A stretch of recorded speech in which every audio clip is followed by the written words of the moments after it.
Assalamualaikum warahmatullahi wabarakatuh. Kembali lagi dengan saya Ali Ferry Ramadan dengan NIM 242330669. Di video kali ini saya akan melanjutkan tugas komunikasi perpajakan saya, yaitu tentang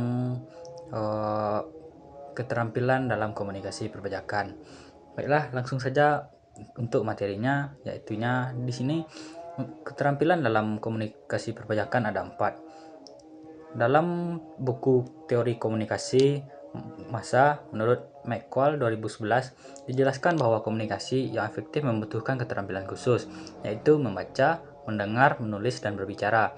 Keempat keterampilan ini harus dikuasai oleh semua pihak yang terlibat dalam komunikasi perpajakan agar tidak terjadi kesalahpahaman interpretasi yang dapat berakibat pada sanksi ataupun denda pajak. Baiklah, yang pertama adalah keterampilan membaca. Keterampilan membaca merupakan keterampilan dasar yang diperlukan dalam komunikasi perpajakan, karena sebagian besar regulasi dituangkan dalam bentuk dokumen tertulis. Keterampilan membaca tidak hanya melibatkan pemahaman terhadap kata-kata, tetapi juga kemampuan menganalisis secara kritis. Kesalahan pemahaman dapat menimbulkan risiko kepatuhan. Seorang profesional pajak diharapkan dapat memahami berbagai dokumen seperti Undang-Undang Perpajakan, Peraturan mengenai Menteri Keuangan dan DJP, serta dokumen wajib pajak. Yang keterampilan kedua adalah keterampilan mendengar. Mendengar secara aktif dapat membantu memahami kebutuhan dan pemahaman pajak. Komunikasi yang efektif dapat terjadi ketika pendengar benar-benar memahami pesan yang disampaikan. Jika terjadi kesalahpahaman akibat kurangnya keterampilan mendengar, akan menyebabkan perbedaan interpretasi aturan. Maka ada beberapa aspek yang perlu diperhatikan dari keterampilan mendengar, yaitu mendengar dengan empati, mencermati setiap informasi, dan menghindari asumsi yang salah. Yang ketiga adalah keterampilan menulis. Komunikasi yang tertulis yang efektif harus memperhatikan struktur, kejelasan, dan kesesuaian dengan audiens.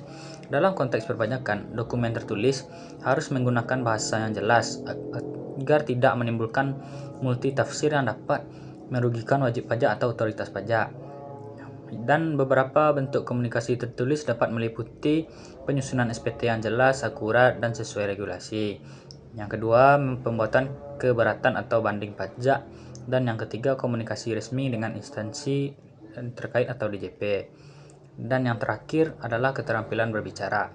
Keterampilan ini juga disebut dengan keterampilan verbal atau keterampilan berbicara, sering digunakan untuk memberikan penjelasan kepada wajib pajak, berdiskusi dengan tim perpajakan, atau melakukan presentasi mengenai kebijakan pajak.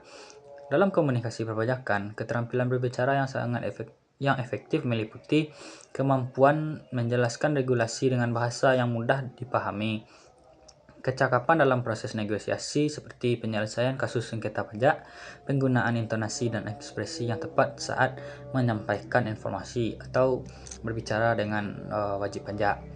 Baiklah, hanya itu materi kita pada video kali ini. Terlebih dan terkurang mohon maaf. Assalamualaikum warahmatullahi wabarakatuh.